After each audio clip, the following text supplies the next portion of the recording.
압도적 재미 매불쇼. 수요 난장판 지금 출발합니다.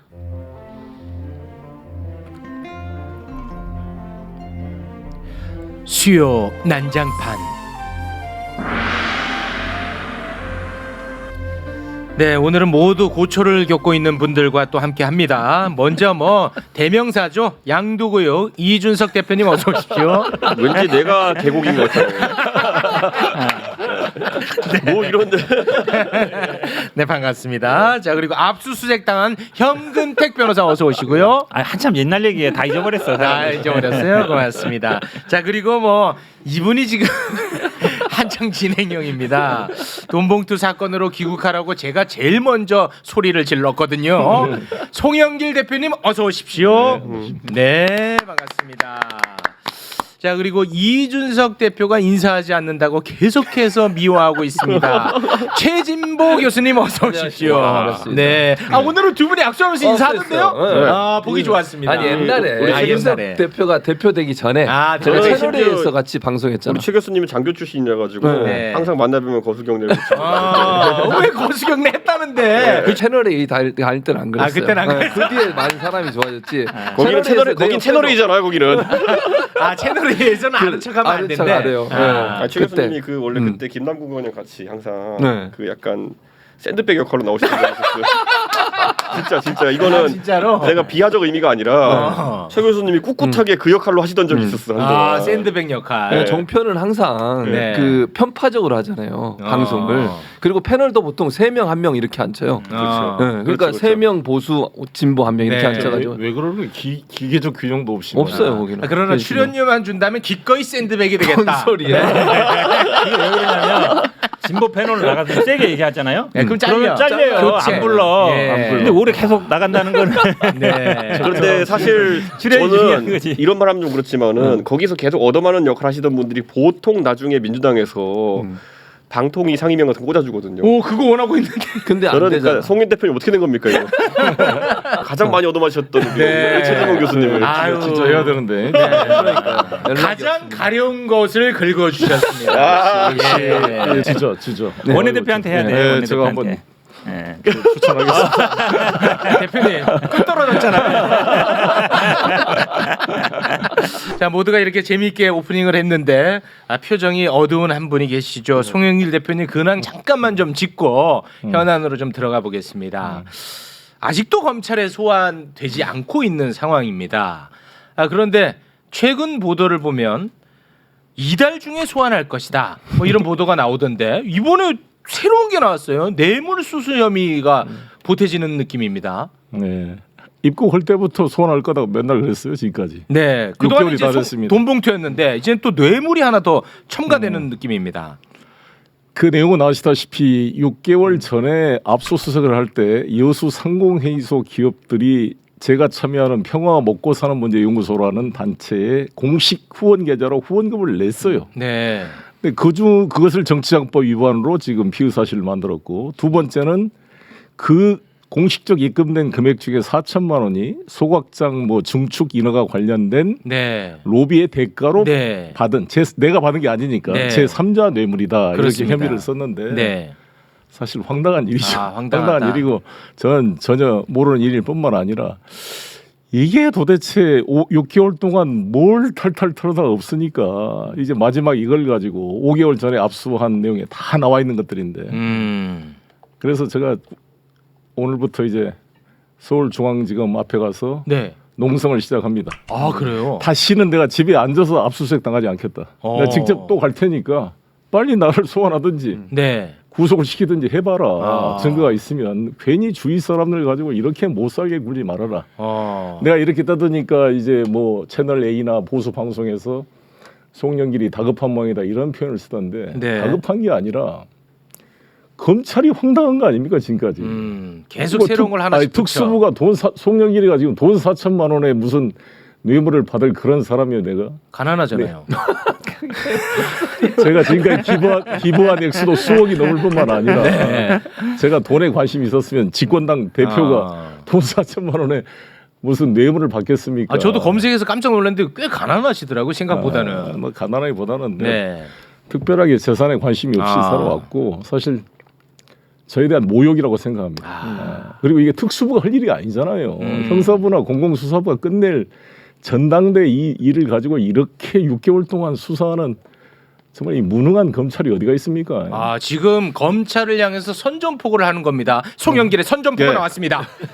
제가 그래서 송영길 선전포고 송영길의 선전포고. 책이 16일 날 이제 나 지금 인터넷 예약 판매를 하고 있는데 네. 꼭 읽어봐 주십시오. 누구를 향한 선전포고예요? 이 윤석열 이 검찰 범죄 카르텔 전체주의 세력에 대한 세다 선전포고입니다. 세. 그러면은 그런 퍼포먼스 같은 거 안 하세요? 뭐 용산 책 전달식 이런 거. 좋은 제안이에요. 좋은 제안이에요. 검토하겠습니다. 검토합니다. 책 모형 큰 거 만들어 가지고 선전포고에서 얼티메이텀 이제 선전포고 이제 이걸 전달식을 해야겠죠. 네, 알겠습니다. 어떤 내용인지 궁금하신 분들 송영길의 선전포고 많이들 구매해 주시기 바라겠습니다. 그 이재명 대표의 구속영장이 기각이 됐는데 대표님 네. 그 이후에 한동훈 장관의 위상이 좀 달라졌습니까?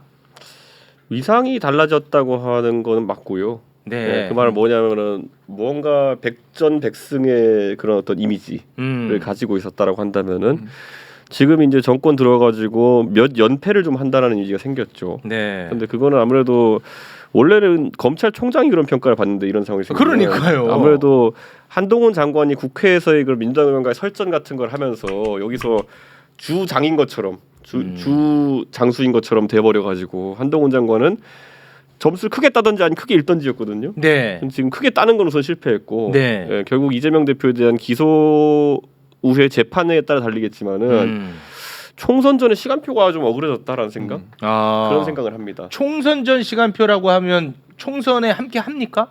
저는 그럴 계획이었다 봐요. 왜냐면 딱 보시면은 그때 수석 직전에 우선 밤에 딱 그 신청해놨으니까 이제 그게 구속이 되고 네. 아침에 또 송영길 대표 집에 가서 압수수색도 화끈하게 하고 네, 같은 날이었어요. 네, 이렇게 해가지고 딱 추석 전에 대문짝만에 가려고 그랬는데 1번 관문에서 막혀가지고 송영길 대표님 압수수색 당하신 건 모르더라고요 사람들이. 그러니까 이게 참 지금 선전포고 하시기에는 사람들이 아직까지 피해자라는 인식이나 아니면 이런 게 별로 없어요. 아니면 공격을 받았다는 인식이. 그래서 그게 좀 만약에 정무적인 판단으로 그렇게 2단 콤보로 기획한 거라면은 억울해졌구나. 좀 억울해졌다 이런 생각이고 저는 그 다음에 뭘 봤냐면은 그러면 그 기각된 다음에 아침에 모든 사람들이 가서 이제 한동훈 장관 첫 메시지 기다렸을 거 아닙니까? 그렇습니다. 제가 그날 아침에 YTN 라디오를 하고 나오는데 나오면서 엘리베이터에서 딱 TV 보니까 이원석 검찰총장이 나와서 기자들 질문에 답을 하고 있네. 맞아, 저도 놀랐어요. 근데 이원석 검찰총장 본지 되게 오래됐는데 왜 나오셨지? 네. 이런 생각이거든요. 그러니까 우리가 잘 알겠지만은 대신 구속영장을 신청할 때는 한동훈 장관이 굉장히 정열적으로 이런 공격을 했고 전면에 나섰죠. 기각된 다음에 첫 메시지는 이원석 총장이 이제 냈고 네. 그 다음에 이제 한동훈 장관이 나타나가지고 이제 기자들의 질문에 응답을 하는데 뭔가 그 짧은 찰나 기각되고 한 4-5시간 동안 되는 시간 동안에 뭔가 또다시 작전을 한번 수정한 거 아닌가. 네. 우선 여기서 한 번은 총장이 나가서 얘기를 좀 하고 그 다음에 다시 이제 한동훈 장관 추려가지고 정치적인 행보로 나서자 이런 생각이 있지 않았을까. 그 당내에서는 총선의 어떤 영웅으로 추대하냐 마냐 이런 얘기들이 있었는데 당내 입지도 조금 줄어든 측면이 있습니까? 이런 생각이 들어요. 당내에서 보통 대선 주자 1위 하는 사람들이 어떤 게 되냐면요. 보통 그 당의 대표라고 있거나 시즌별로 보면은 1위 하시는 분들이 있어요. 네. 한 17%에서 25% 사이 정도로 지지율을 가지고 옛날에는 김무성 대표가 대표할 때는 그 김무성 대표가 1위 자리에 간 적이 꽤 있었고요. 엄청 오래 갔죠. 그 다음에 보수 폭망한 다음에 탄핵 이후에 황교안 대표가 한동안 그 자리에 오래 있었고요. 근데 이렇게 가시던 분들이 가장 문제 뭐냐면 선거가 다가오면은 그 확보하고 있는 보수 내의 지분보다도 여기서 얼마나 더 확장할 수 있냐고 보통 이제 평가의 잣대가 되는 거고 그게 확보되지 않은 상황에서 선거 지휘를 하면은 약간 선거 때 결과가 안 좋아서 그 다음에 정치적으로 곤란한 기정에 빠지는 거거든요. 네. 김무성 대표도 그때 공천 때 결국에는 친박에 그걸 막아내지 못하면서 그 다음으로 쇠락기를 겪은 것이고 황교안 대표는 보수 쪽에서 확고한 1위 주자였다가 총선 때 폭망하고 나가지고 이제 같이 대선 주자로서의 품이 떨어진 거고 한동훈 장관도 지금 그 결단의 지점에 선 거예요. 네. 여기서 보수 쪽에서의 일정 부분 지지는 있으나 여기서 총선 때 가서 내가 이걸 이끌어서 확장해서 이길 정도로까지 갈 수 있겠느냐. 자신 있으면 지휘관으로 자신 없으면은 다른 길로. 다른 길은 예를 들면 총리 테크 타지 않을까 생각했거든요. 그거는 뭐 이제 민주당이 있는 한 민주당이 못하죠. 또 그래서 제가 그걸 동의할 수가 네. 없죠. 제가 그게 언제 안 된다 생각했던 게 뭐냐면은 털전을 벌일 때부터 그 생각은 없구나. 그러면 오히려 이걸 세게 민주당 의원들이랑 대정부질문이나 붙어가지고 결국에는 총선 승리를 이끄는 지도자가 되려고 했나 보다라는 생각이 들었는데 이제 그 길도 약간 불투명해지고 이제는 불투명해졌고. 그러니까 저는 기존에 했던 거에선 수정이 좀 있어야 될 것이고 네. 그러면 나올 수 있는 게 뭐로 가도 입성 전략이 있을 수 있고요. 국회. 그러니까 왜냐하면 법무부 장관 위에는 총리 아니면 정치예요. 네. 그러니까 근데 상대적으로 젊은 나이에 그 지점에 도달했기 때문에 갈 수 있는 길이 많지 않거든요. 그러니까 제 생각에는 안 찍혀 넘어간 남을 또 찍어야 되나라는 생각을 할 거예요. 또 구속영장 청구해요? 그래서 그 걸 얘기가 겁니다. 스물스물 나오는 또? 이유가 뭐냐면은 와. 반드시 합니다. 이게 잘 보셔야 되는 게 길이 다른 곳들이 녹록치가 않아요. 그렇다고 해가지고 지금 그럼 총선에 뛰어들어가가지고 단기 필마로 내가 그러면 지역 관석 가져오는 의미가 되려 그러면은 험지 돌파를 해야 되거든요. 그럼 험지 돌파라고 하면 국민들이 인정할 수준은 어느 정도냐면 얼마 전에 참 김어준 씨가 야속하게 본인 그 여론조사 꽃 여론조사 기관으로 한동훈 장관하고 정청래 의원을 붙여봤더라고요. 그런데 꽤 지는 거로 나왔어요. 한동훈 장관이. 예, 한동훈 장관이. 예. 그러면 이제 머리가 복잡해지는 거죠. 아. 그러니까 험지 돌파를 해내거나 아니면은 지금 상황에서 예를 들어 강남 서초에 나간다 그러면은 그거는 조금 모양새가 그렇지 그러니까 않을까요? 강남 서초 나갈 명분이 뭐야 되냐면 강남 서초나 비례 나가면은 내가 그걸 하고 아. 대신 전국의 지원 유세를 다니면서 이끈다가 되는데 이게 약간 안 되면은 강남 서초 나갈 명분이 없죠. 아. 그런데 또 어제 보니까 그저께 보니까 그 예술의 전당. 예술전당의 조각 같은 뭐 이런 기사를 네네네. 기사 보면서 떴습니다. 이 전략도 좀 생각하고 있나라는 생각이 다시 들더라고요. 아, 그래서 그랬습니다. 제가 그냥 그 보면은 지금은 혼란기고 그러다 보니까 자꾸 미련이 남을 거예요. 그 영웅 시나리오에 보면은 이재명 대표가 구속되고 송영길 대표까지 잡아 넣으면은 송영길 대표 좀 놔둬. 그 시나리오 쓸 거예요. 그런데 저는 그러면 이제 남은 시나리오는 다시 한번 찍어 넘겨보죠. 아, 그래요. 근데 이거는 보수 정당 입장에서는 굳이? 네, 그러니까 굳이 한 번 더? 제가 보는 한동훈 장관의 입지가 계속 축소되고 있다고 생각합니다. 실제로 제가 아는 검사들 간접적으로 만나고 이야기를 들어보면 한동훈 장관과 소위 특수부 검사들에 대한 불만이 폭증하고 있습니다. 대다수 형사부 검사들이나 소외된 그러니까 윤석열 한동훈 체제가 검찰 조직 전체를 위하는 행동을 한 게 아니라 윤핵관 소위 자기 관련된 특수부 검사들이 모든 요직을 장악하고 있기 때문에 거기에 소외된 많은 검사들의 불만이 축적돼 있어요. 그래서 저는 한동훈을 반드시 탄핵 소추해야 한다 봅니다. 탄핵 소추하면 헌재에서 어떤 의견이 나오든 간에 국회의원 출마할 수 없습니다. 만약 한동훈 장관이 국회의원이 안 되면 우리 이준석 대표 말한 대로 총리도 당연히 안 될 것이고 민주당이 동의할 리가 없기 때문에 그냥 총선 지나고 나면 완전히 쇠락한다고 봅니다. 네. 국회의원이 아닌 장관이 무슨 힘을 쓸 것이며 이상민 장관 탄핵에서 헌재에서 기각돼 돌아왔지만 이미 바람 빠진 풍선처럼 힘이 없습니다. 권위도 없고 한동훈 탄핵 소추되면 저는 헌재에서 설령 기각이 되더라도 저는 정치적으로 쇠락할 수밖에 없다. 네. 이렇게 생각합니다. 그 아까 이준석 대표가 한동훈 장관은 백승의 이미지가 있었다라고 했는데 사실 따지고 보면은 거의 대부분 졌어요. 졌죠, 대부분. 예. 맞아. 그 뭐 검수완박 권한쟁의 같은 것도 각하됐죠. 네. 정진웅 독직 폭행 이 그것도 무죄 받았죠. 무죄 받았죠. 이재명 구속영장 기각됐죠. 네. 어떻게 보세요? 그러니까 저는 한동훈 장관이 무리하게 한다고 생각해요. 그게 만약에 법리만 따져서 한다고 보지 않거든요. 만약에 법리를 따져서 했다면 본인이 영장을 청구하거나 아니면 뭐 예를 들어서 재판에 가서 이길 수 있는 것들을 할 거 아니에요. 근데 그게 아니라 정치적 이유와 목적 때문에 결국 수사도 하고 정치적 이유와 목적 때문에 조사도 하고 이런 거잖아요. 결국은. 그러니까 결과는 나중에 나오는 거잖아요. 당장 예를 들면 소영길 전 대표님 같은 분도 막 수사 압수수색하고 막 이렇게 현근택 변호사도 압수수색하고 왜 그러겠습니까? 정치적인 압박을 하겠다는 의도라고밖에 안 보여요. 그러면 이거는 무능하다기보다는 무리해서 들어가는 것이다. 그렇죠. 이렇게 그러니까 보시는 거군요. 검사가 법리적인 문제를 가지고서 법리에 따져서 정말 이게 압수수색 대상이 되는 건지 아니면 수사의 대상이 되는 건지를 판단하는 게 아니고 본인이 볼 때 정치적으로 이해관계가 있다고 생각하면 그냥 하는 거예요. 예를 들면 한동훈 장관이 장관임에도 불구하고 마치 이재명 대표를 만약 범죄자처럼 취급을 하잖아요. 자범 취급을 하고 그렇죠. 그런 발언 자체가 잘못된 거 아니에요? 헌법 위반입니다. 그러니까요. 아니 법무부 장관이 검찰 관련된 얘기를 하는 것도 부적절하고요. 범죄 사실이 혐의가 인정되지도 않았는데 그런 식으로 범죄자로 취급하는 것도 너무너무 웃기는 거고요. 네. 그리고 나 구속영장 기각되니까 뭐라 그래요? 기각됐다고 다 범죄자가 아닌 게 아닙니다. 이렇게 얘기해요. 네. 처음에 얘기했던 거 말이 다르잖아요. 알겠습니다. 그러니까 한동훈 장관은 그야말로 정치 검사다. 네. 그렇게밖에 말씀드릴 수 제가 없습니다. 오늘 그 두 거물 정치인 나왔으니까 말수를 좀 줄여주시면 너무 길어.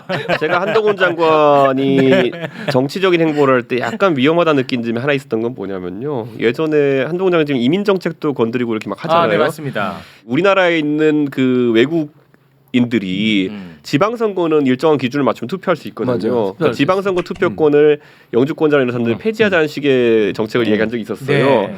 그 내안에 동의하는 사람도 있고 반대하는 사람도 있겠죠. 네. 근데 문제는 그 선거권, 누군가의 선거권과 피선거권에 대한 것은 철저하게 정치적인 사안이라는 겁니다. 왜냐하면 선거 유불리와 직결될 수 있기 때문에 정당 간의 합의를 통해 가지고 보통 선거권의 확대나 피선거권의 확대는 이루어지는 거거든요. 근데 그거를 하나의 수행하는 조직인 법무부 장관이 먼저 언급하고 나갔다는 거는 정치적인 의도가 있구나라는 생각했어요. 근데 그때 제가 당에서 우리 당 의원들한테 얘기한 적이 있었어요. 저거는 좀 위험하다. 그러니까 정치 영역으로 넘어가서 선제적 발언해버리면은 이거는 장관 업무 수행에 지장이 있을 수 있으니까 자제를 해야 된다라는 식으로 얘기했던 적이 있는데 저는 지금도 한동훈 장관 입장에서는 예전에 제가 이제 비슷한 상황에 놓여 있던 대선 주자 1위 지지율 해보신 분한테 얘기 들어본 바로는 머릿속에 그것만 떠오를 겁니다. 지지율표. 이제 진짜 대통령이 아른거린다. 사람들이요 이런 얘기 하거든요. 그 겪어보면은 굉장히 사람이 그것만 생각난다. 그럴 수 있을 것 같아요. 그러니까 우리가 한 보시면은 이인재 의원 같은 분들 네. 굉장히 만나 뵈면요 기본 자세 자체가 굉장히 이 세세요. 내가 옛날에 1등 하던 사람인데 이게 있어요. 그래서 한동훈 장관 액션을 보면은 저는 좀 걱정이 되는 게 그거였어요. 근데 이번에도 제가 봤을 때는 법무부 장관으로서 이재명 대표 꺼내 있어가지고 뭐 투자를 하는 건 좋죠 본인이 정치적으로. 네. 소위 배팅을 하는 건 괜찮은데 여권 내에서 어떤 얘기가 나오냐면은 그래 한 번은 보고 갔으니 이번에 영장 재청구는 굉장히 위험할 것 같다는 인식이 너무 많아요. 지금. 네, 한 번은 그래 가가지고 할 수 있는데 두 번 한다는 거는 우선 기본적으로 법원을 한번 페널티 주고 가는 거거든요. 법원 입장에서는 뭐야? 그렇지. 달라진 게 없는데 또 청구하면 우리는 못 믿었던 거야? 이렇게 되잖아. 아주 큰 새로운 증거가 나오거나 이러지 않는 한 네. 법원 입장에서는 거의 90% 이상 다시 똑같은 판단을 할 거거든요. 왜냐하면은 법원에서 만약에 같은 증거를 갖고 다른 판단을 하게 되면은 같은 혐의에 대해 가지고 그럼 뭡니까? 법원은 판사에 따라서 판단이 달라진 조직이라고 자인하는 거잖아요. 그렇죠. 그러니까 이 페널티를 안고 과연 들어가려고 할까? 이게 약간 지금 여당 내 정치인들 입장에서는 물음표인 겁니다. 네. 그래도 할 겁니다. 그래도 한다고 보세요? 이 검사들은 정말 보복 끝까지 반성 안 합니다. 그리고 저는 한동훈 장관을 볼 때 이런 생각이 드는데 우리나라 역사를 보면 정치사를 보면은 현 대통령의 2인자가 대통령이 되는 경우가 거의 없습니다. 아시다시피 전두환 대통령 때 장세동 안 됐잖아요. 노태우 대통령 때 박철원 안 됐습니다. 김영삼 대통령 때 이홍구 안 됐습니다. 노무현 대통령 때 이해찬, 한명숙 안 됐습니다. MB 때도 결국 반대했던 박근혜 후보가 된 것처럼 마찬가지로 이번 우리 민주당도 이낙연, 문재인 대통령 쪽에 있었던 안 됐습니다.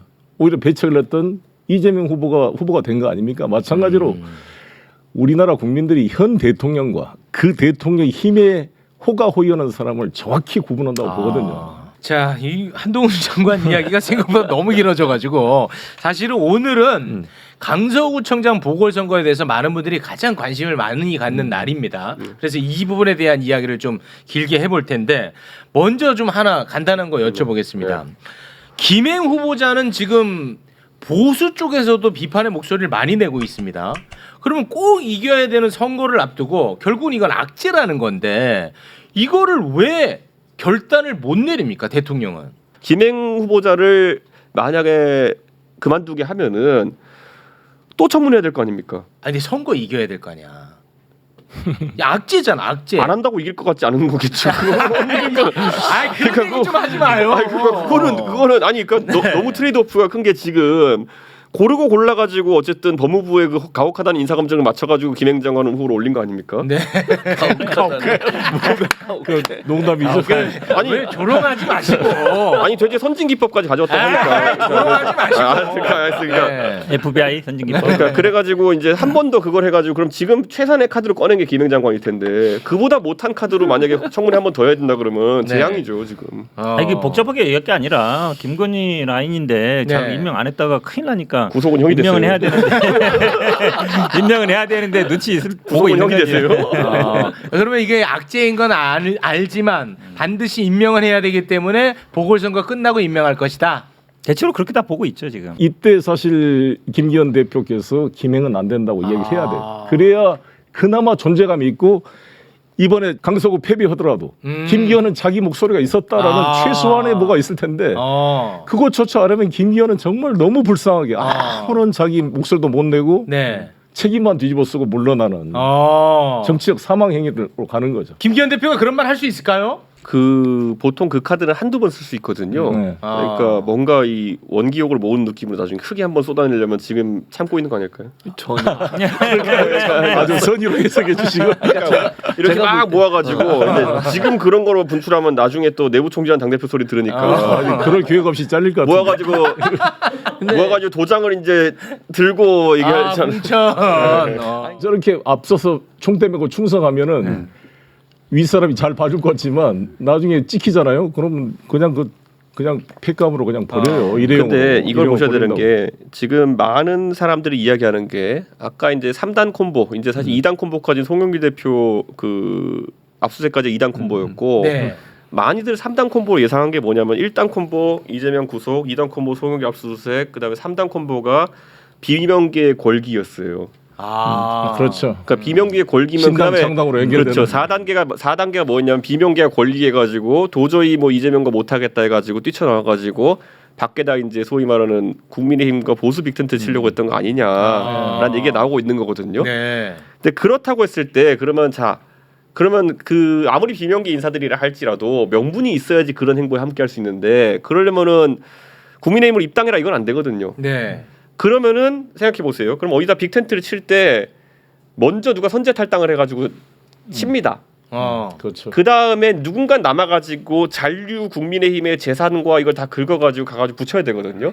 옛날에 민주당 열린우리당에서 이제 대통합 민주당 갈 때 마지막에 문 닫고 나오는 역할 정세균 대표가 했던 거거든요. 그러니까 그런 것들을 해줄 사람이 필요한 거예요. 누군가가. 그렇게 해서 깔끔하게 쌀 한 톨도 안 남기고 창고를 다 그대로 옮겨줄 사람이 필요하거든요. 그렇기 때문에 저는 만약 창당 시나리오가 가동되고 있다 그러면은 지금 상황에서 김기현 대표한테 손대기 힘들다. 오히려 나중에 깔끔하게 문 닫고 나올 사람이 필요하기 때문에. 그러니까 저도 거기에 일정은 동의해요. 그러니까 지금 현재 이번 선거의 책임을 김기현 대표한테 묻지 않을 거라고 보는 거예요. 그래요? 왜냐하면 윤석열 대통령 입장에서는 김기현 대표가 없어지는 게 사라지는 게 네. 본인한테 도움이 안 된다니까. 아니 그러면 이거는 우리 대표님 예측이랑 좀 다르네요. 어떤 거요?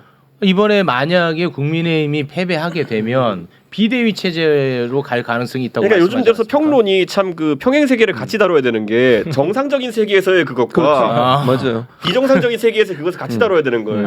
정상적인 세계는 그게 맞아요. 맞아요. 비대위가 그렇게 하는 게 맞아. 정상이지. 근데 이제 이 비정상적인 세계이지만 왠지 이럴 것 같은 세계에서는 이제 이걸 계속 보셔야 되는 게 그 창당 시나리오를 가동하게 되면은 저는 지금 그렇게 이 비정상 시나리오를 놓고 보면 대통령이 하시는 많은 말씀의 괴가 이해가 가요. 뭐냐면 지금 대통령은 이념이 민생보다 중요하다 이런 거는 국민 바라보고 한다기보다는 그냥 그 감자탕집 원조 논쟁하고 있는 거 비슷한 거예요. 만약에 이제 열린우리당이 창당을 하게 되면은 그때도 잔류민주당이랑 누가 원조냐라고 경쟁했잖아요. 그러면은 원조 감자탕집이 여기다를 얘기하려 그러면은 그 안보 한마디에 껍벅 죽는 보수 덩어리가 이쪽으로 붙어야 되는 거예요. 진한 색깔. 네. 이게 이쪽으로 붙으면 여기가 원조가 된다고 생각하고 있는 거예요. 그러니까 우선 원래 시공간적으로 한 11월, 12월까지는 이 완전 찐 보수 같은 사람들 일로 붙이고 그래가지고 여기 덩어리가 커지면은 여기 중심으로 해가 그러면은 영남 공천 학살하는 거 필요 없거든요. 공천 학살할 필요가 없거든요. 애초에 이 당에 잔류 국민의힘에서 와서 붙는 거니까 갑이 여기가 된다고요. 그 시나리오를 생각한다면 지금 하시는 많은 행보가 이해는 가죠. 왜 그런 일을 하는지. 홍범도 논란부터 시작해가지고 왜 이념이 민생보다 중요하다 이런 걸 하는지가. 그러니까 지금 최우 씨가 아까 얘기했던 건 똑같은 거예요. 김행이라는 사람을 왜 그 자리에 계속 앉혀놓겠어요. 그러니까 우리가 상식적으로 생각하는 생각을 안 한다니까요. 그러니까 정무적 판단 이런 걸 안 해요. 네. 본인이 원하는 대로 그냥 하는 거지. 그걸 우리가 전체주의라 그러죠. 저는 이 얘기 들으면서 딱 생각나는 분이 한 사람 있어요. 김한길. 김한길. 네. 거기에서 왜냐하면- 역할을 할 것이다. 그러니까 만약에 저는 비대위로 갈 거라고 보는데 왜 그러냐면 사실은 이대로 하면은 뭐 지금 정상적으로 얘기하지만 그 김기현 체제에서 뭐 총선 치르는 게 쉽지 않다라는 건 대부분 동의할 것 같고 그럼 지금 얘기하는 것처럼 뭐 빅텐트를 치고 뭐 당을 만들고 이거 보기엔 전문가거든요. 근데 이분이 조용히 계세요. 지금 무슨 통합위원회인가 뭔가 하고 있잖아요. 네. 그러면 이런 거를 대회에서 어느 정도 좀 조정해서 할 수 있을 만한 사람이 누가 있을까? 윤석열 대통령 주변에 저는 딱 이 사람인 것 같은데 김한길. 그렇죠. 창당 전문가인데. 네, 창당 전문가니까. 그런 게 좀 돌아간다는 이야기를 들어본 바 있습니까? 저는 이제 이런 걸 듣는 건 많지만은 그렇게 현실적인 계획이 아니다. 그리고 아까 제가 말했듯이 1, 2, 3, 4 콤보가 준비되어 있었다고 자기들은 생각하겠지만은 네. 1 콤보에서 막힌 거예요. 아, 그럼 이게 무산됐어요? 저는 이걸 계속 시나리오를 염두에 두고 있었기 때문에 이재명 대표 영장 기각된 다음에 제가 방송 나와서 가장 먼저 했던 말이 뭐냐면은 네. 비명계는 갈 데가 없다. 맞아요. 네, 갈 데가 없다. 이 시나리오의 가장 핵심 뭐냐면은 이런 거예요. 이렇게 해가지고 지금 110석 남짓한 국민의힘과 거기에 뭐 조정훈 의원도 끼우고, 그러니까 조정훈 의원 입당한다고 했을 때 모 인사가 반응이 안 좋았던 게 저거 나중에 써먹었는데 왜 지금 벌써부터 들고 나오냐 이랬다는 거예요. 아, 국민의힘 내부에서. 네, 그러니까 그 말은 뭐냐면 이게 시나리오가 여기에 아, 나중에 있었다라는 같이 거지. 들어오는 시나리오 꿈꾼 사람이 있었다는 거죠. 어. 근데 어쨌든 이렇게 했을 때 저는 110석 남짓한 이제 국민의힘 플러스 조정훈 의원 뭐 잠깐 문소속 뭐 이런 거 해가지고 한 다음에 거기에 비명계가 얼마 붙느냐에 따라 가지고 경우에 따라서는 연말 특검 전국도 달라질 수 있다고 생각했던 것 같아요. 비상식적 세계관의 시나리오가 있었고 그런데 어찌됐든 첫 단추를 못 채웠어. 그래서 결국은 다시 첫 단추로 돌아갈 가능성을 말씀하시는 거죠. 저는 애초에 이게 기획 단계에서는 그렇게 비상식적인 건 아니었다 보고요. 저는 당장 우리가 이게 한 끗 차이인 게 만약 이재명 대표 구속영장이 발부됐으면요. 네. 굉장히 아, 좋은 좋은 시나리오죠. 시나리오죠. 굉장히. 근데 거기서 제동이 걸렸기 때문에 네. 이걸 다시 가느냐 마느냐는 약간 이제 상식과 비상식의 경계선인 거죠. 그럼 어찌됐든 제동이 걸린 이 상황에서 뭐 가령 국민의힘이 이번 보궐선거에서 집니다. 네. 그러면 김기현 대표에게 책임을 물립니까 안 물립니까? 물려서 얻을 실익이 뭐냐라는 거거든요. 그러니까 물렸을 때 그럼 비대위로 가야 된다. 네. 만약 그랬을 때 카드가 별로 없잖아요. 아. 네, 그렇기 때문에 원래대로라면 안 물리고 네. 안 물리고 나중에 아까 말했듯이 문 닫고 오는 역할 정도는 할 수 있을 거라 생각했는데 네. 신당 창당 밀어붙이냐 여부겠죠 이제 그러면은. 음. 네, 안 밀어붙이면은 솔직히 그때는 시간을 좀 두고. 그럼 책임은 누가 주는 거예요? 안철수 누가 나경 줘? 안철수 나경원이 지는 아, 거예요? 안철수 괜히 와가지고 제가 이거는 그냥 들은 거론 이래요. 그러니까 네. 11일 날 선거 가면은 원래는 12일에 바로 할 것 같았는데 이제 제가 말하고 다녔으니까 안 할지 모르겠는데 얼마 기간 안 두고 아마 대통령 비서실장 교체할 거예요. 어. 네. 왜냐하면 청문회 하는 자리는 절대 교체하면 안 되고 지금 그러니까 대통령 비서실장 교체할 것이고 그럼 당에서 이번 선거 책임지고 의미 없이 사무총장 단을 날릴 거라는 얘기가 있어요. 아. 원내 대표단을 이철규 사무총장단 이철규가 사무총장단. 핵심 실세인데 날려요? 날려도 의미 없다는 거죠. 그러니까 날려도 사실 그러니까 의미 없다는 거죠. 그러니까 아니 근데 보궐선거랑 대통령 비서실장이랑은 무슨 관련이 있는 거예요? 아니 그 무슨 상관이 있는 거예요? 그거는? 이렇게 되는 거죠. 이제 민심이 이반이 심각하다 그러니까 아. 청와대 용산 대통령실 총 개편 이러면서 해야 될 어차피 해야 될 시점이 오니까 아 그걸 이제 정권 심판으로 받아들여서 예. 아. 국민의 뜻을 겸허히 받아들여 가지고 정무수석이랑 다 자르고 이렇게 한다 할 텐데 아. 정무수석이 그게 뭐 어차피 뭐 동네 존재감이라도 부산 있었나? 동래구 출마하려고 할 텐데 그게 뭐 그냥 내보냈으면 나가는 건데 네. 그에 맞게 비서실장이나 다 교체하겠죠. 이제. 아. 사실은 현재 국민의힘 그 측에서나 또 말 잘 들어보세요. 뉘앙스가 어떻게 되는지 이번에는 어쩔 수 없이 질 수밖에 없는 뉘앙스가 계속 나와요. 젖잘싸로 가는 네, 것 그렇게 같아요. 간다니까? 젖잘싸. 그러면 누가 책임을 묻겠냐고. 예를 들면 여기 민주당 텃밭이고 3명이다 민주당 의원들이고 우리가 어차피 안 되는 데서 이만큼 잘했다. 그렇게 무마하고 넘어갈 수도 있다는 거예요. 아. 왜냐 비대위로 가면 지금 상황 체제로서 계속 갈 수 있겠어요? 비대위로 간다는 말은 수도권 위기론이 힘을 얻는 것이고 수도권 위기론을 얘기하는 사람들의 목소리가 강해질 거면 개혁하지 않고 어떻게 비대위로 가겠어요? 비대위를 그럼 똑같이 김기현 체제로 또 하려면 뭐하러 비대위를 하겠어요? 근데 그러면 젖잘싸론을 사용하려면 예를 들어 뭐 9% 차, 네. 뭐 8%, 뭐 이 정도 차면은 뭐 어거지 쓰면 될지 모르겠습니다만 네. 그 이상 차이가 나버리면 젖잘싸론이 안 먹힐 것 같은데요. 그렇죠. 15%가 마지노선이죠. 어떻게 그죠? 보면. 근데 문제는 아까도 말씀드렸지만 윤석열 대통령 입장에서 과연 그걸 받아들이겠냐는 거예요. 저는 계속 그 의문이 남아요. 그러니까 윤석열식 사고 방식으로 보면 그게 패배라고 볼까 과연? 네. 저는 그런 생각이 든다는 거야. 예를 들면 상식적인 사람들 여기 있는 모든 사람들은 그렇게 하면 만약 민주당이 그러면 정말로 비대위로 가든지 뭐 변화가 있을 거예요. 근데 국민의힘의 지금 상황으로 보면 윤석열 대통령이 그립감이 너 이렇게 센 상황에서 김기현 대표를 날리고서 비대위로 가서 혼란을 주는 것보다는 지금의 체제로 검사들 출신들 많이 공천하고 본인 원하는 어떤 국회의원들을 만들어내 가지고 본인의 친정 체제 만들려고 하는 목적으로 갈 텐데 과연 그런 시도를 하겠냐는 의문이 든다는 거예요. 저는. 그러니까 저는 근데 선거 이번에 김기현 대표가 만약에 지게 되면은요 선거 전략의 총체적 그 위기를 노출한 것이거든요. 제가 강서구청장 보궐선거 처음부터 얘기했지만은 강서구청장 선거를 치르면서 무슨 충청 향후회 중심의 선거를 치르겠다고 정우택 그 정진석 조를 투입해가지고 돌아다니게 한다 뭐 이런 거부터가 사실 선거 수도권 선거 최대 금물이 뭐냐면요. 가만히 있는 호남 향후회를 자극하면 안 돼요. 근데 온 동네 기사에다가 무슨 그 충청 향후회를 뭐 우대해가지고 여기 찾아다니고 하는 것만 기사 나오고 그러면은 강서구에 있는 제 정보원들한테 들어보니까 호남 향후회 호남 향후회만 엄청 자극해놨다 그러더라고요. 자극했어요. 야, 우리는 아예 그럼 찾아오지도 않냐? 뭐 이렇게 됐다는 거예요. 근데 세상에 대한민국에서 호남 향후회가 더 조직력이 강한지 충청가 조직력이 강한지는 뻔짜거든요. 그러니까 저는 국민의힘의 원래 지난 대통령 선거나 아니면 지방선거 때 보면요. 결국 서진 정책과 2030에 대한 그 접근이라고 하는 거는 확장을 계속 염두에 두고 있는 거고요. 결국에는 호남 출신들한테 그래가지고 우리도 보수적 성향 가진 사람들은 국민의힘을 찍어도 되겠다는 안도감을 주기 위한 거였거든요. 그런데 지난번에 너무 허무하게 제가 두 달 전에 잼버리 할 때 무슨 잼버리를 전라북도에 뒤집어 씌워가지고 이런 판을 만드냐. 네네네. 저희 노원구에서도요. 전라북도 출신들은 야 니네 뭐냐 이런 식으로 저한테 얘기해요. 너 할 때는 그래도 새만금 왔다 갔다 하면서 이렇게 지원도 한다고 했었는데 지금은 잼버리 잘못했다고 전라북도 예산 다 깎아버리겠다고 하는 거는 무슨 발상이냐. 네. 우리 당원들이 그래요. 전라북도 출신 당원들이. 그러니까 저는 이런 거 하나하나가 기가 막힙니다. 진짜 선거 캠페인의 문제가 심각하다. 그러니까 그렇게 그렇죠. 됐기 때문에 더 문제가 뭐냐면은 영남 출신 당대표, 영동 출신 사무총장 이 조합이 그냥 모든 수도권 출마자들한테는 불안불안한 거예요. 가지고 그렇죠. 아무래도 감이 다르겠죠. 네. 거기다가 해병 전후에 응? 네. 경상북도 포항 경북대 출신 박정훈 대령을 네. 저렇게 공격을 해놨으니. 아유. 예? 아니 그러면 제가 이런 궁금증이 드는데 어찌됐든 이래저래 이번 보궐선거는 국민의힘에게 좀 불리한 선거는 맞지 않습니까? 쉽지 않잖아요.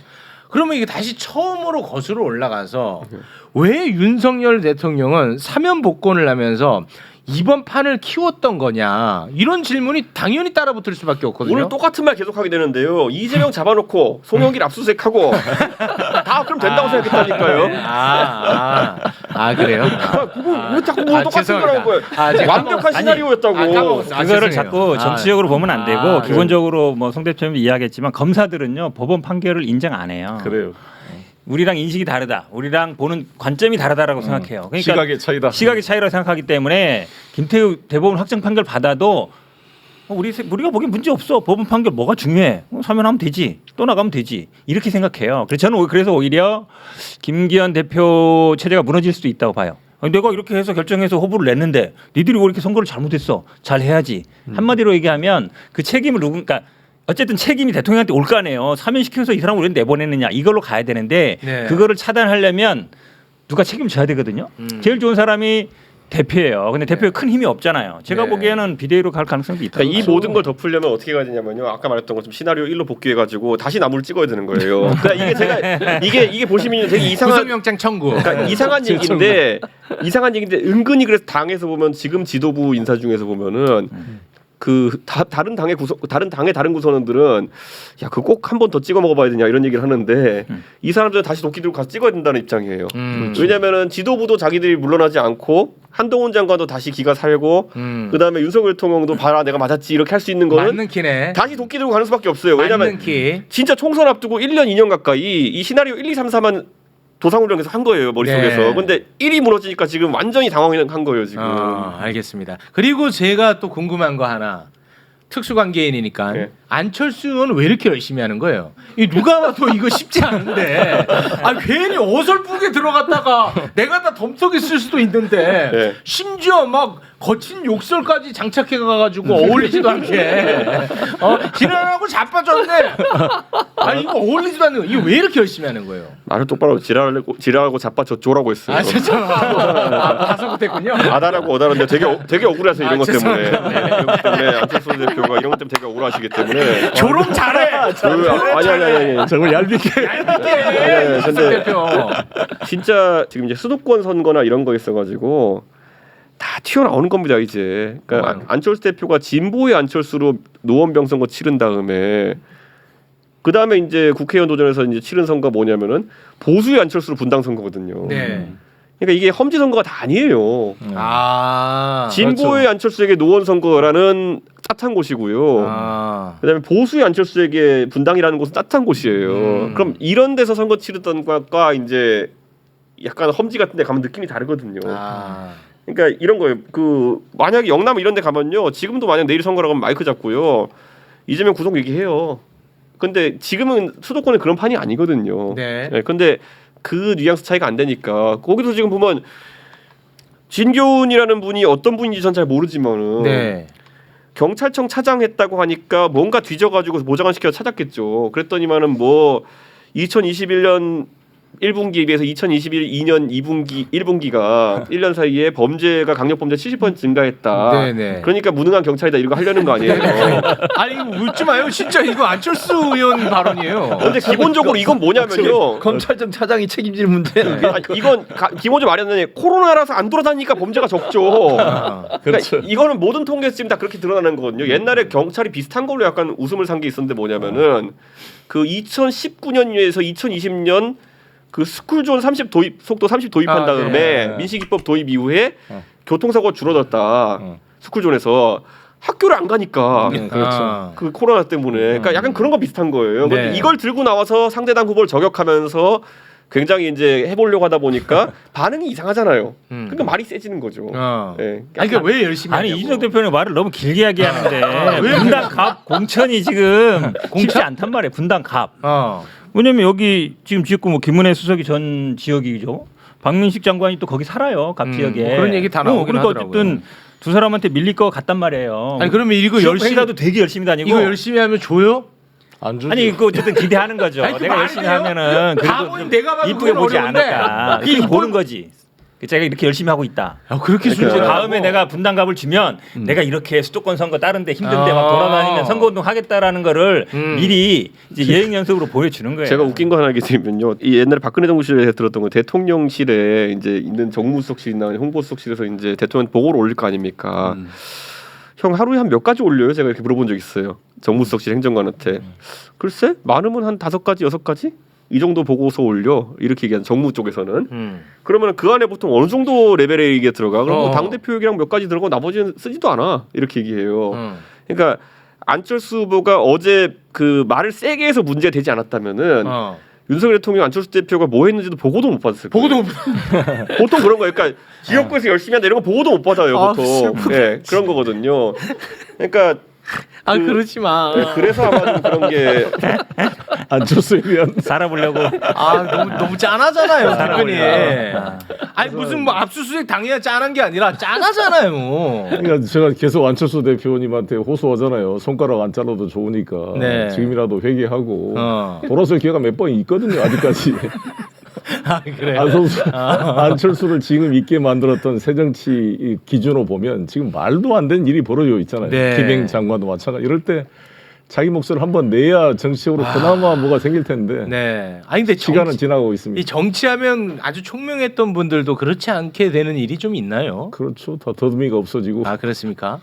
우리 밖에서는 뻔히 보이는데 죽음의 네. 길로 가는 거죠. 지금. 그러게요. 참 그러니까 우리 똑똑하신 분인데. 이준석 대표가 대단한 거예요. 그래도 저렇게 아니 저는 그 양도 구육을 했지만 그래도 반성하고 장동혁은 제가 대국이 아니라니까요. 아니, 그러니까 개고기를 팔았잖아. 이거 너무 열심히 하지 말하는데 반성을 해야지. 송 대표님이 판 건 무슨 고기였죠? 졌잖아. 졌잖아. 저는 그 고기도 제가 제 입장에 봤을 때는 아무튼 이 강서구청장 이 선거 결과가 분기점이 되고 이준석 대표가 생각했던 그런 시나리오가 다 무너지게 되는 거고 네. 나는 이 윤석열 대통령께서 처음으로 민심을 맞닥뜨려 보는 거잖아요. 아. 지난 지방선거 때는 이제 대선 승리의 그 으름으로 네네네네. 불과 몇 개월 만에 갔기 때문에 네. 사실상 중간 평가의 리트머스가 된 건데 아마 정치인으로서 처음 이 국민의 무서움을 한번 확인하는 시간이 될 그럼 것이다. 타격감이 좀 있을까요? 그렇다고 봅니다. 경우에 이거 따라서. 타격감을 못 느끼면 총선 폭망이죠 이제. 이번에도 뭐 그냥 저찰사로 넘어가면은 총선 때 국민들이 가만히 있겠습니까? 그러니까 총선 때 뭔가 의미 있는 성과를 얻으려면 이번 결과를 무겁게 받아들이고 발버둥 치는 네. 무슨 국정의 변화가 있지 않으면 폭망으로 저는 간다. 그럴 가능성은 별로 없다고 봐요. 그렇죠. 예, 왜냐하면 윤석열 대통령은 지금까지 선거를 해본 적이 없어. 대통령 딱 한 번. 그리고 앞으로 더 할 선거도 없어. 네. 본인 임기 끝나. 네. 그리고 사실은 어찌 보면 이제 다음에 총선 나갈 사람들만 되게 다급하고 굉장히 급한 것이지 본인은 하나도 안 급해요. 그리고 임기 또 많이 남았어. 그리고 끝난 다음에도 본인이 크게 뭐 걱정하는 것도 없어. 어차피 뭐 검찰에서 자기 지금 안 할 아무튼 거니까. 해외 다니는 재미에 뭐 예산을 5배를 썼다는데 그 예비비 더 들어갔어요. 그러니까. 예. 사실 저도 시장하고 이렇게 국회의원 해보면 해외 나갈 때 이게 차이가 확 느껴지거든요. 국회의원 떨어지면 당선되거나 떨어지는 것을 피부로 확인하게 되는 게 해외 나갈 때. 국회의원으로 나가보세요. 다 이 포스트 클래스 영사들. 내리자마자 그냥 신속 패스트트랙으로 촥 처리해줘. 그때 다르고. 대사가 영접 나와서 다 보고해줘. 야. 저 이번에 혼자 파리에 백팩 메고 가려니까 내가 이제 기다리는 건 특파원들.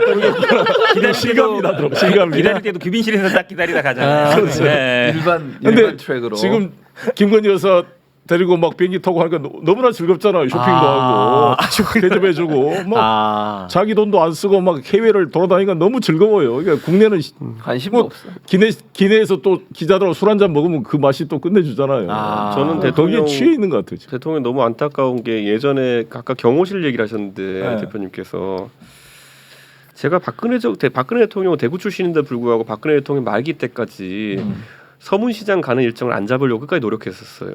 네. 그러니까 그런데 이번에 작년에 이제 대통령께서는 이미 서문시장 카드를 쓰셨고 거기에 김건희 여사까지 따로 가가지고 별도로 네네. 서문시장 카드를 쓰셨어요. 네. 그 다음에 이제 박근혜 대통령도 그때 계속 지적받았던 것이 해외를 나가시는 거에 한번 그 분위기가 잡히면은 해외 자꾸 나가고 싶어진다는 거예요. 그래요. 네. 진짜네. 그래요. 왜냐하면 외교에는 절대 싫은 얼굴이 없거든요. 그렇죠. 예, 원래 기본은 대접 잘해주고 환대지. 그 다음에 실질적으로 잘해주지 못하는 건 별개 외교 테이블 밑에서 그렇죠. 이루어지는 거고 아. 가면 우선 군악대 빵빠를 울려주고 이제 하잖아요. 이제 보면은 그거에 기분이 좋거든요. 예, 당 대표 하면은요 가만히 그냥 아무 일 안 하고 있을 것 같으면요 어디 가서 의전만 받아도 재밌긴 재밌어요. 가면 항상 서열 562 해가지고 다 인사시켜주고 하니까. 근데 그거에 맞들이면은 진짜 일을 못 하거든요. 네. 사실 행사 찾아갈 것 같으면 매 하루에 10개씩 찾아다닐 수 있어요. 네. 근데 저는 나중에 선거 때 되니까 모든 거 그냥 김기현 원내대표 가시라 하고 저는 행사 하나도 안 갔거든요. 근데 그게 일을 하려면 그렇게 되는 대통령도 지금 해외 다니시면은 사실 40 몇 개국 무슨 뭐 연달아 만났다 기네스북이다 이런 거 제가 누가 기사 만들었는지도 아는데 거기에 대통령의 눈과 귀를 가리게 하는 사람들 진짜 간신입니다. 네. 근데 뭐 그때 그런 말씀도 하셨잖아요. 해외 나가면 무슨 걱정이 없어서 그런지 기분이 좋다고 했나? 뭐 그런 얘기 하지 않았습니까? 근데 그 같은 맥락의 이야기가 맞나 보네. 기분이 좋죠. 네. 그래서 자꾸 나가시는 거예요. 그런가 보네. 네. 그리고 기자들이 비행기 대통령 전용기를 같이 타고 가기 때문에 기자들이 나쁜 기사를 안 써요. 질문도 안 하고 기자들하고 그 비행기 안에서 같이 뭐 와인 먹으면서 그냥 그러니까 우리나라 기자들이 가서 질문을 못 하잖아요. 비행기값이 아까워요. 사실 왜 갔는지 알 수가 없는. 제가 이번에 제 친한 기자들한테 복수의 기자들한테 들어보니까 이번에 대통령 전용기를 타고 간 기자들이 한 일주일 타고 갔나? 그럴 거예요. 미국 갔다 왔을 때. 그런데 비행값이랑 반값으로 해가지고 이제 나중에 다 청구하거든요. 대통령실에서 기자들한테. 인당 한 2,500 정도 나왔나 봐요. 네, 그래가지고 사실 이번에 서로 눈치 보는 게 뭐냐면은 그 어차피 다 단신 처리될 기사였는데 이번에 40 몇 개국 만난다고 하는 게 이거를 해외 취재를 최대한 회사들마다 안 가려고 어디가 가장 먼저 안 가나 눈치를 보고 있대요. 아 그래요? 예. 근데 지금 이게 지금 진지하게 그러니까 뭐냐면 한 사람들 2,500 들여가지고 의미가 없어 실제. 뭐 쓸만한 기사 네, 나온 게 뭐 아니 있어. 진짜 없어. 이게 사실은 그러니까 이게 돌고 도는 건데 예전에 이제 결국에는 MBC 취재 때문에 바이든 날리면 사태 이후로 취재 통제가 강화된 거 아닙니까? 네. 그렇죠. 그러니까 대통령의 외교 행보에 대한 취재나 아니면 보도도 위축될 수밖에 없는 거예요. 아, 그렇겠죠. 최대한 그러다 보니까 거꾸로 미방 외국 효과가 떨어지는 거예요. 아. 왜냐하면 기자들 자체가 그렇게까지 뭐 기사를 써서 문제가 되고 싶지 않다 이런 입장이니까. 그러니까 저는 이게 그 바이든 날리면 그 위축 사태가 네. 취재 경향에도 굉장히 큰 영향을 줬다. 아. 네, 이런 생각이에요 지금.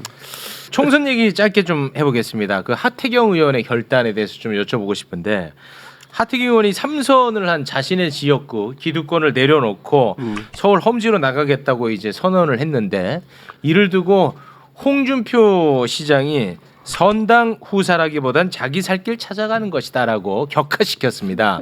여기에 다 이준석 계열이에요. 지금 싸우는 사람들. 천하용이 천하라 위원장이 사과 맙세요. 깎아내리지 마세요. 당신은 수도권 출마 엄두도 못 내고 무서워서 영남에서 출마했잖아요. 라고 하자 홍준표 시장이 야 니들이 시비 걸 자격 없어. 개혁을 빈자에 깐죽대고 있어. 하태경, 홍준표, 천하람 다 이준석 계열이거든요. 다 이준석 계열이에요. 홍준표도? 아니 일단 네. 유치한 질문. 여기서 아직까지 친한 사람은 천하람 빼고 누구 있습니까? 다 친해요. 네. 에이 하태경 의원하고는 아직은 좀 껄끄럽지 않아요? 왜 꼴고? 좋아요? 네. 하태경기 이준석인지 이준석기 하태경인지 모르겠지만은 저희는 친합니다. 네. 홍준표 시장이랑은 최근에 이제 치킨 먹으면서 좀 풀긴 풀더라고요. 홍준표 시장은요 저랑 안 친한 적은 없었고요. 다만 이제 그쯤 되는 이제 연배가 되시면은 가끔가다 이제 화를 내실 때가 있어요. 그럴 때 제가 연락 드려가지고 이제 달래드려요? 어떻게 지내십니까 이렇게 또 이렇게 말씀드리고 제가 잘못한 거죠 그거는. 네, 연락을 자주 안 드려가지고. A 발은 좀 더 있네. 예의가 있어. 이러면 이준석 아닌데. 강자에겐 강하게, 약자에겐 약하게. 약자. 근데 홍준표 시장은 좀 매력이 있는 게 어찌됐건 내가 어려운 상황이 있잖아요. 송영길 힘내라. 격려도 하고 메시지도 보내주고. 개인적으로요? 네. 그런 말 하면 그분 잘릴 텐데. 그런 것에 개의치 않을 정도의 배포가 나름의 있다. 폭이 있는 정치라 봅니다. 그렇게 그리고 보십니까? 국민들이 바라는 게 그거 아니에요? 나도 나하고 이준석 대표하고 이렇게 사실 친하게 소통하는 것도 좋아하죠. 아 당연하죠. 얼마 전에 점심 전에 서로 존중해주면서 생각이 차이는 있지만. 그런 얘기 해도 되나 모르겠네요. 네? 그러니까 나는 홍준표 시장처럼 저렇게 싸우더라도 소통할 때는 해야지. 이게 무슨 정치가 지금 이재명 대표를 바라보는 윤석열 같이 저렇게 경직된 사고로 어떻게 국정을 끌어가겠어요? 네. 그러니까 저는 오늘 그래서 라디오 방송 나가 누가 이걸 물어보길래 이렇게 답했어요. 홍준표 대표도 사실 예전에 딱 4년 전으로 시계 돌려보면은 황교안 대표가 공천 줄 때 안 주려고 그래가지고 네.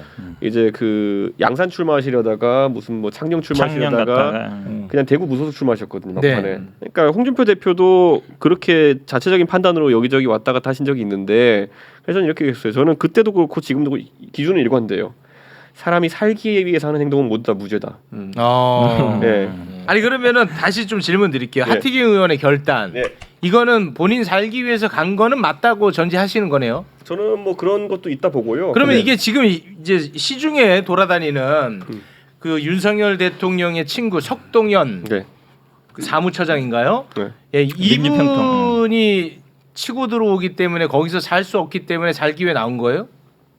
지난번에 맞아요? 그런 맞아. 면도 있겠죠. 지난 그게 다는 총선에서 아니지만.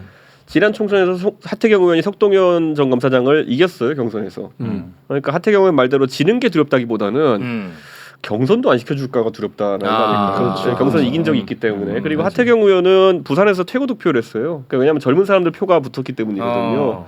그래서 하태경 의원은 그건 자신감 있었을 텐데 저는 아까 살기 위해서라고 함에 있어가지고는요. 하태경 의원이 부산에서 한 번 더 되는 거에 의미를 넘어가지고 4선에 도전하는 정치인으로서 앞으로 안주하지 않고 앞으로 가려면 뭘 더 해야 되냐는 고민이 있었다 봐요. 그런데 거기에 살 수 있는 게 예를 들어서 부산시장으로 업그레이드 같은 것이 있었고요. 그거고요. 하태경이 삼선인데 상임위원장을 못했어요. 그러니까 원내 행보다는 오히려 지방 행정이나 아니면은 험지도정 같은 다른 목표를 세워야 되는 거거든요. 네. 왜냐하면 4선인데도 왠지 하태경 의원을 원내대표로 미는 분위기 안 나올 것 같아요 생각에는. 예, 원내 협상 형이보다는 원래 좀 아이디어 내고 이렇게 싸우는 형이거든요. 네. 그러다 보니까 그 고민이 있었다 봐요.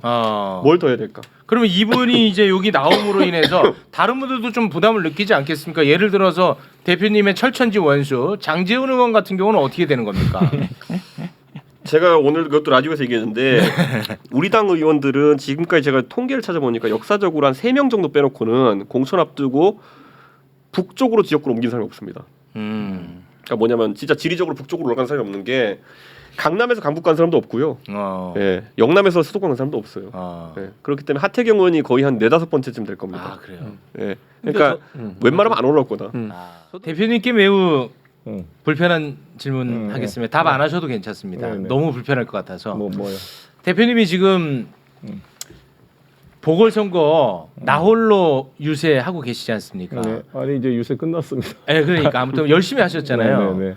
근데 당내에서는 그거를 좀 불필요하는 기류가 좀 있어 보이는데 거기에 대해 인간적으로 어떤 생각이 드시는지 궁금합니다. 뭐 저 다 이해합니다. 아무래도 부담되는 면이 있겠죠. 아, 일부. 그래요? 근데 뭐 저는 백의종군하고 뛰고 사실 제가 도움이 안 되면 왜 가겠어요. 근데 실제 가보면 제가 우장산 뭐 봉제산 뭐 다 돌아봤어요. 예. 이게 돌아보면 반응이 너무 좋아요. 네. 사람들이 껴안고 뭐 격려해주고. 반응 좋고 시장, 도움 그리고 되는데 또 왜 당내에서는? 제가 서울시장 선거 때 또 한번 뛰어본 네. 네트워크가 있기 때문에. 아니 당내에서 싫어한다니까요. 네. 못 알아듣는 거. 모르겠어요. 뭐 그건 뭐 중요한 것은 당원이고 일반 유권자들인데 그렇죠. 아, 뭐 그래요? 유권자들의 뭐 반응이 좋으니까. 네. 그러니까 좀이라도 도움이 됐다고 봅니다. 그러니까 저는 당내에서 왜 싫어하는지 이해를 잘 못하겠어요, 솔직히. 아, 그래요? 아니 송일 대표님 글 올라온 거 보면요, 혼자 편의점에서 라면하고 김밥 먹고 있어요. 그러면서 뛰어요. 진짜로? 네. 그렇게 뛰는데 아니 당에 도움이 되면 됐지 왜 도움이 안 된다고 생각하는지 이해를 못하겠어요. 왜냐면요, 제가 논리적으로 이렇게 설명해 볼게요. 윤석열 정부에 대한 심판론이 강하게 작동하고 있잖아요. 가장 많은 피해를 당한 사람이 누굽니까? 송영길 전 대표시잖아요. 근데 이분이 나가서 도움을 주는 게 뭐가 문제가 되는 거죠 대체? 아니 왜 민주당은 그런 생각을 하는지 모르겠어요. 그 내부에 있는 그게 사람들이. 제가 보기에는 변명을 하면 네. 언론의 문제예요. 그러니까 그렇죠. 언론 취재를 여러 군데 할 거란 말이에요. 네, 여러 네. 군데 했는데 소영길 대표 열심히 했으면 고맙습니다. 한 건 안 쓰는 거야. 그렇죠. 근데 누군가가 아유 괜히 왜 오셨어요? 이 얘기하면 그걸 쓰는 거예요. 그렇죠. 그러면 네. 그 사람들이 보기에는 소영길 대표 온 게 불편하는데 현장은 안 그래요. 예, 당원들이나 아니면 지지자들은 다 좋아해. 아니, 지지자들 얘기한 건 당원들이나 아니고 지지자들도. 당내. 아니, 그 당내라는 게 그 네. 기자들은 정확히 모르지만 여러 목소리를 듣고 그 중에 그런 목소리만 딱 기사에 쓰는 거예요. 네. 그럴 가능성이 되게 높아요. 그래서 내가 정말 그 세한도라는 거 아시죠? 추사 김정희 선생이 세한도. 제주도 네. 유배 갔을 때 네. 자기 제자가 책을 보내주니까 아무도 찾지 않는데 유배돼 있으니까. 이상 그래서 그 고마움의 표시로 그린 그림이 세한도입니다. 세한연후 송백지후조라는 것입니다. 날씨가 추워지고 겨울이 되니 송백, 잣나무, 소나무가 왜 푸른지 알겠구나. 네. 예, 그때 친구가 진짜 친구인데 아무튼 저도 이번 계기를 통해 서운하신가 보네. 서운하시네. 세한도 얘기를 왜 꺼내는데 서운하시고 상처 받으셨네요. 그걸 이겨내야죠. 이제. 이겨낸다. 근데 네. 선거는 가보면요, 유세 현장에 가보면은 보통 어떤 분들이 주목을 받고 많이 이렇게 선거에 도움이 되냐면요. 유명한 사람. 키 크고 덩치 큰 분. 잘 보여요, 진짜. 아 진짜로. 네, 시장 이런 데 가면은 잘 돋보여요. 그래가지고 보통 그런 분들이 가면 우리도 당해 보면은 김웅 의원 가면 다 이제 꺽다리 같이 크니까 다 알아봐요. 근데 이제 키가 좀 작거나 체구가 작으신 분들은 지금은 자기가 뭐 이름 달린 옷을 입고 이러지도 못하니까 그냥 장 보러 오신 분인가 이렇게 하고 넘어가요. 네. 근데 아마 송 대표님은 이번에 그 많이 돌아다녔으니까 아마 강서구에 밑바닥엔 말이 많이 퍼졌을 거예요. 송영길 대표 좀 왔다 갔다더라 이렇게 해서 많이 퍼졌을 테니까 그게 대선 때 덩치 큰 분이랑 다녀서 그러면 그런 거 많이 느끼셨겠네. 그분은 군중 속으로 잘 안 돼갔죠. 그랬나요? 그분은 유세차 위에서 어차피 누가 있어도 다 보이니까 네. 그런 거고 군중 속으로 들어가는 게 중요하죠. 사람들한테. 일반적으로 이런 당에서 이렇게 대우를 받으시면 안 할 수도 있잖아요. 그럴 수 있죠. 근데 꿋꿋하게 하셨어요, 진짜로. 네. 혼자 골목 돌아다니고 시장 돌아다니고 사람들 한 사람 만나고. 아니 송 대표님 뭘 얻을 게 있어서 가는 게 아니잖아요, 지금. 민주당이 이겨야 되고 윤석열 정권의 무도함을 보여주는 중요한 계기가 되는 게 이번 선거의 결과인데 네. 그 일을 위해서 자기 스스로 뛰는 거예요. 근데 그걸 이상하게 얘기하고 그러면 안 된다고 저는 봅니다. 혹시 감옥 가면 같이 들어갈 의향이 뭔 있습니까? 소리예요? 면회 와야지. 저는 깔끔하게 안 간다 그랬잖아요. 깔끔하게 안 간다 그랬는데. 도와달라고 했는데 네. 아니 근데 너무 이제- 잘했어요. 이제 자존심 있어야지. 근데 김태우가 또 이준석 대표를 공격을 했어요. 그런데 이제 거기서 이제 뭐냐면 그랬더니만 김태우 캠프 측에서 안에서 내부에서 제가 이렇게 얘기했어요. 김태우 캠프 측 관계자가 저희 김철근 실장한테 연락해가지고 의사를 타진했다 그랬더니만은 그게 거짓말이라는 식으로 누군지 색출하라고 했다는 거예요. 이준석 대표 측에다 제안한 사람이 누구라서. 그래서 제가 오늘 이 자리에서 또 밝히자면요.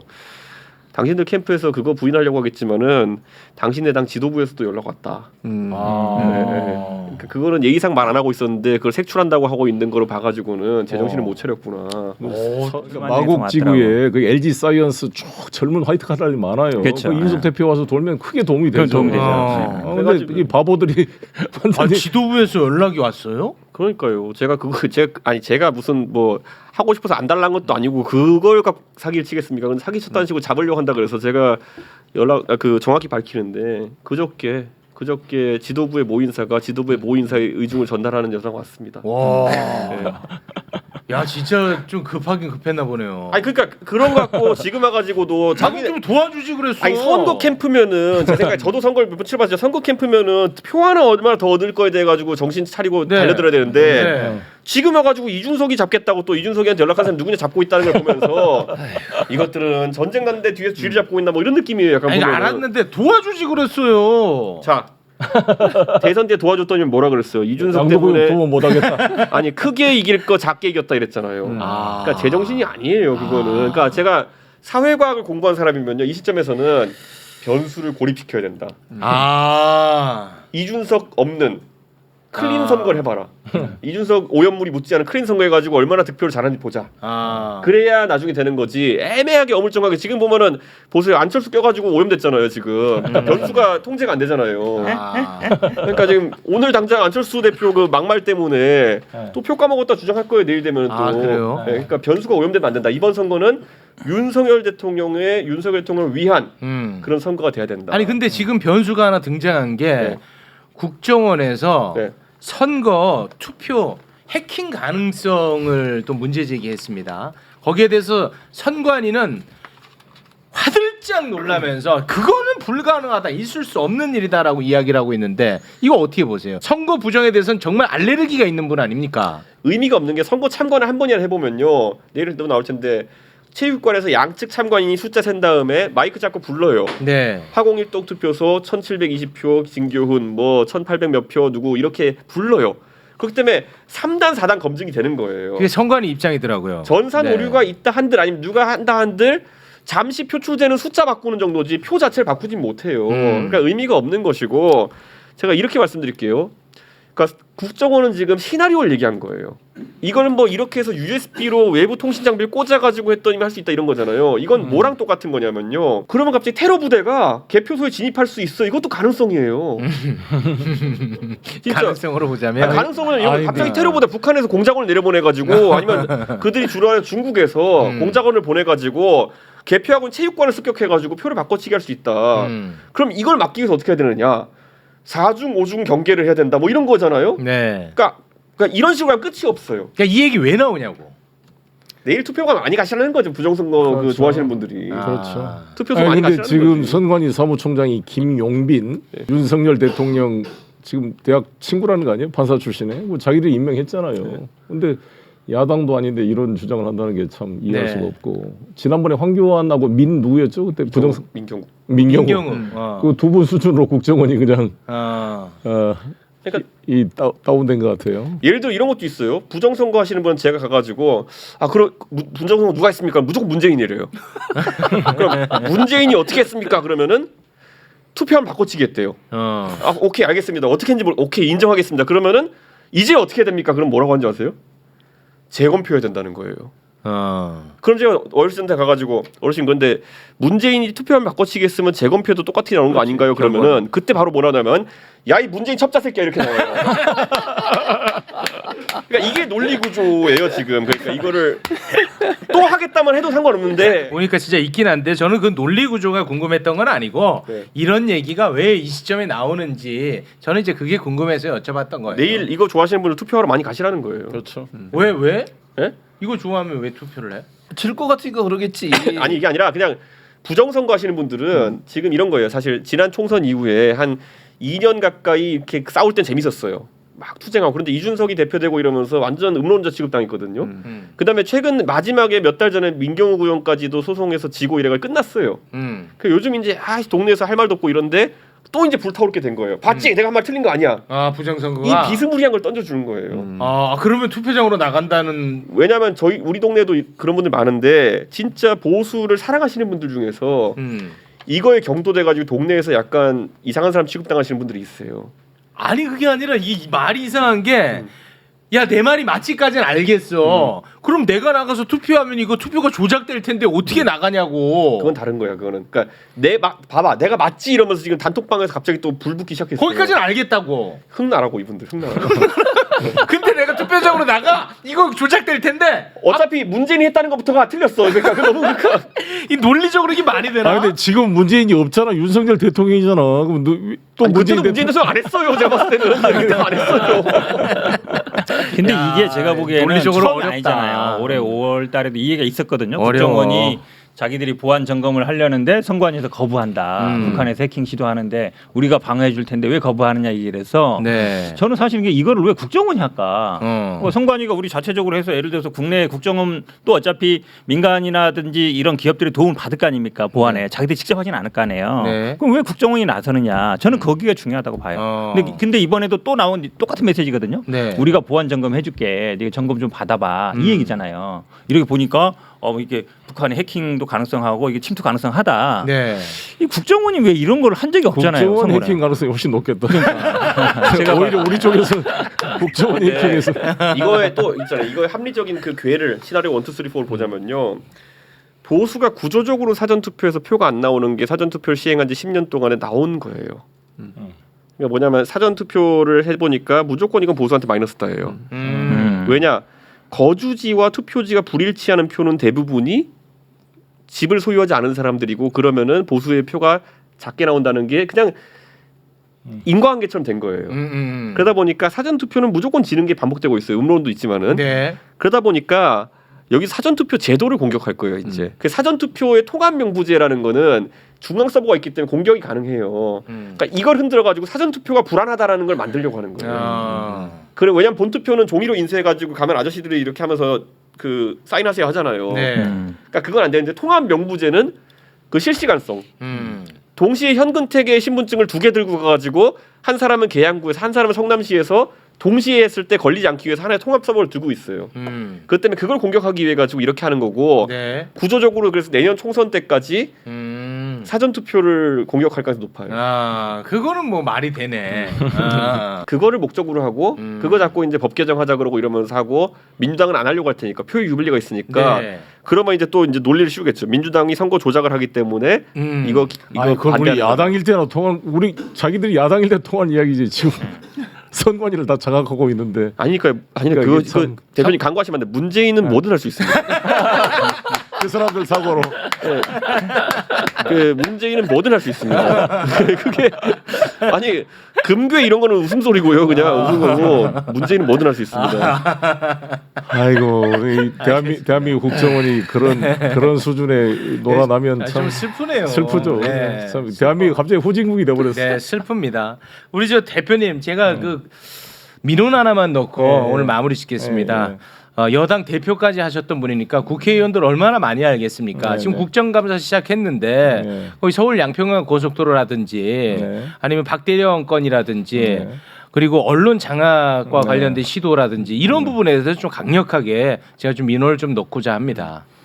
이번에 특검법 이제 박정훈 특검법은 패스트트랙으로 통과시킬 거고요. 네. 또 연말에 아시다시피 50억 클럽하고 김건희 여사 주가 조작 특검이 네. 될 거고 저는 한동훈 장관 탄핵 소추하고 엄희준 손준성 검사 이 두 명에 대한 탄핵 소추를 다음 차례로 꼭 해야 된다고 봅니다. 네. 그래서 이 검사들이 이렇게 무지막지하게 공소권을 남용하고 수사권을 남용한 것에 대해서 국회가 탄핵 소추권을 통해서 균형을 잡아야 된다. 네. 이렇게 생각합니다. 아니 고속도로를 얘기했는데 아직 네. 이분은 검찰에 대한 예, 이 고속도로도 그 이번에 국정감사 때 중요한 것은 그 안철영이라는 분이 있거든요. 그 양평군의 그 국장입니다. 그분이 공지구 개발 그 사무소 위조 행사해가지고 징계 안 하기로 결론 냈어요. 그러니까 기소됐는데 국장으로 네. 승진했고 이번 강상면으로 옮기는데도 이 사람이 주도원 역할을 했는데 제가 이해식 의원한테 물어보니까 행안위에서 증인 채택을 해야 될 거 아니에요. 네. 지금 국민의힘이 강력히 반대하고 있어요. 그래서 저는 아예 그러면 양평군으로 특감반을 만들어서 국감 때 양평군에 가서 나오라 그래야 돼요. 아니 안철영이 안 나오고 어떻게 알 수가 그렇지. 있냐고요. 아 대표님 네. 아우. 안철영 증인 채택 반드시 관철해 줄 그렇죠. 것을 촉구하고 있습니다. 네. 아니 그 의원님들한테 얘기하고 있습니까? 네, 하고 혹시? 있습니다. 매불쇼 아. 나가면 아무도 많이 알려질 것 같습니다. 아유. 개별적으로 더 강력히 요구하겠습니다. 고맙습니다. 네. 원희룡 장관이 결국은 밀어붙이는 것 같던데요. 어떤 걸요? 변경안으로 네, 변경안으로 비용 한다고 편익 했잖아요. 이번에 냈더라고. 더 나왔다고. 네. 더 나왔다고. 그거는 좀 친분이 있는 그 쇼폼 친구잖아요. 쇼폼 친구. 그거 좀 얘기 좀 하세요. 큰일 난다고. 59초 쇼츠를 애초에 하게 된 계기가요. 예. 그때 원희룡 장관이 정책본부장이었거든요. 네. 어느 날 갑자기 저를 찾아온 거예요. 아 대표님, 저도 그 저쪽에 선대위에서 윤핵관 등살 때문에 정책본부장을 제대로 할 수가 없습니다. 대표님이랑 뭐랑 같이 해야 될 걸 찾아야 될 것 같아요. 그래가지고 59초 하고 있으니 같이 하시죠. 이래가지고 한 거라서 그때 약간 밀려난 뒤에 이제 그렇게 한 거거든요. 네. 그런데 원 장관이 지금 본인의 지성으로 판단할 수 있는 게 많이 없을 거예요. 이 똑똑한 분이요. 아까 얘기했잖아요. 제가 삶의 원칙은 먹고 살기 위해서 하는 건 다 그냥 이해한다. 아니 근데 이거 조금 위험해 보여서 다 그런 친일파도 거예요. 합리화될 수 있죠. 먹고 살기 위해서 다 한다면. 그 정도까지 간 건 아니지 않습니까? 친일까지 간 거는. 아 이거 저는 위험해 보여서 그래. 심각한 국정농단이에요. 근데 사실. 왜냐하면 이거는 이런 것 같아요. 그 원희룡 장관이 책임 의식을 가지고 본인이 대권 주자로서 활동할 때랑 지금 주류에 편입되겠다고 생각한 뒤에 행동이 너무 다르기 때문에 그렇죠. 저는 그냥 놀라고 있어요. 제가 알던 놀라고 그 있다. 소장파 개혁파 원희룡 선배가 맞는가에 대해 가지고 항상 궁금해하고 있고, 지금 시점에서 양평 고속도로에 대해 가지고 변경안으로 가겠다고 하는 거는 우리가 틀리지 않았음을 그냥 계속 증명하겠다라는 그런 그걸로 보이거든요. 네. 근데 이게 국정 전반에서 계속 보이고 있어요. 네. 예. 인사도 계속 밀어붙이고 그다음에 정책도 밀어붙이고 이렇게 하는 거. 지금 솔직히 말하면 그에 못지않게 많이 여당의 표심에 영향 준 것 중에 69시간 노동 같은 경우에 네. 아직까지도 총선을 앞두고도 어떻게 하겠다라는 수정안이 나오지 않고 있어요. 그렇습니다. 그리고 그거에 의해서 젊은 사람들 표가 많이 이탈했음에도 불구하고 화이트 칼라는 거의 다 적이 됐어요. 국민의힘에. 그런데 거기에 대해서 이런 방구도 없는 것 같은 것들, 틀렸음을 인정하지 못하는 것, 아니면은 경로가 바뀔 수 있음을 인정하지 못하는 것, 그게 지금 여당의 가장 큰 문제이고, 이번에 저는 아마 선거가 끝나고도 아마 사람들이 물어볼 거라 봅니다. 그래 그러면 윤석열 대통령의 윤석열 대통령을 위한 윤석열식의 선거를 치러보면 어떤 결과가 나오냐. 틀렸다기보다는 틀리지 않았음을 인정하기 위해서 또 더 무리한 일을 할 것 같아요. 걱정이에요. 원희룡 장관 입장에서 보면 이것도 생존 본능이에요. 본인이 어디 지금 이제 총선에 어디 자리를 하나 잡아야 돼. 근데 마땅히 없어요. 될 만한데. 그럼 뭐 양평은 안 되거든. 죽었다 깨나도. 양평은 어찌 보면 그 지역 출신은 아니면 안 돼요. 그럼 다른 지역 어디 뭐 목동이든 아니면 고양이든 어디든 받아야 되는데 뭔가 이제 확실하게 실적을 내야 되잖아요. 저는 이제 충성 경쟁이라고 봐요. 이거 확실하게 해서 네. 나 좀 이쁘게 봐달라. 네. 저는 상식적으로 이해 안 가는 게, 이렇게 해서 그러면 원안 대비 수정안으로 해서 이득 보는 사람이 누군데 그 누구한테 잘 보이겠다는 건지 뭐에 잘 보이겠다는 건지 모르겠어요. 김건희 여사가 땅이 거의 그렇게 가면은 그러니까 제가 말하자면 그러니까 이 논리 구조밖에 안 나오잖아요. 그렇죠. 그러네. 그러니까 저는 이거를 그러면 원희룡 장관이 이렇게 하는 이유 자체가 이거에 대한 확신을 심어주는 거거든요. 그러니까 이거를 굳이 해야지인지 모르겠어요. 그걸 왜 찝어? 아니 그러니까 이렇게 원희룡 도와주라니까 왜 그거를 폭로해? 자연스럽게 연결되는 이 상황에서 왜 이걸 꼭 네. 찍어 먹어봐야 아느냐에 대해 가지고는 네. 요즘 사람들이 찍어 보는 거에 맛이 들린 것 같은데. 그렇게라도 해야 사니까. 참 큰일입니다. 그렇게라도 해야. 네, 알겠습니다. 양평에 땅 있어요? 가본 적도 없어요. 네. 아니, 저 궁금해서. 알겠습니다. 자 그러면 오늘 좀 너무 길게 했습니다. 네. 이 정도 선에서 마무리 짓겠습니다.